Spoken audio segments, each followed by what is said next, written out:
হয়তো পাথরে লেখো নাম সেই নাম ক্ষয়ে যাবে, যে নাম হৃদয়ে লেখো নাম সে নাম রয়ে যাবে। ইবা হইতো সাইড দিয়ে রে মাতামরি উপজেলা ওকে ওনারা চান না ইতারা হদ এতন বলে আওয়াজ শোনা নেওয়া যায়। আয় তো টান ন হয় সামন বিকে গেলাম বুঝলি ইনশাআল্লাহ মাতামরি উপজেলা হইব শতকরা শতে বুডিয়া উড়িব দানোর শিশত তৈলে না সাহিত্য জম্বালা করি রে কেন্দ্র তারপরে হদ বেওলা কি বৃহত্তর বেওলা কলেজ স্থাপন মাতামরি এলাকার মধ্যে কি নামে কলেজ হইব ইয়ান মুরব্বী হলে আলোচনা করি এর করা যাইব ন বেকের নাম তোমারা দিবে আনবি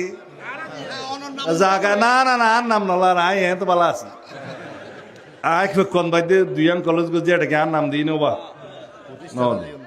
নাম মাইসত দিল তা উড়িব দেওয়ালত লেখিলে নয় আর দেশের তো বেগম খালেদা জিয়া দেশের মানুষের দিলত আছে আর নেতা শহীদ রাষ্ট্রপতি জিয়া রহমান বাংলাদেশের অস্তিত্ব যতদিন তাইবে ততদিন মানুষের দিলত তাইব হয়তো পাথরে লেখো নাম সেই নাম ক্ষয়ে যাবে, যে নাম হৃদয়ে লেখো নাম সে নাম রয়ে যাবে। ইবা হইতো সাইড দিয়ে রে ঠিক আছে না মাতামরি কলেজ মানে বেউলা মানিক চললো ইয়ে কেন্দ্র করি ইয়ে বৃহত্তর কলেজও হইব ইনশাল্লাহ মাতামরি উপজেলা হইব অম হতাবে শোনা গিয়ে না আর কোনো দাবি আছে না মাতামরি বেরি বাচ্চা যা যা দাবি আছে বেকিন ফাঁস ইনশাল্লাহ এবার যাই গই।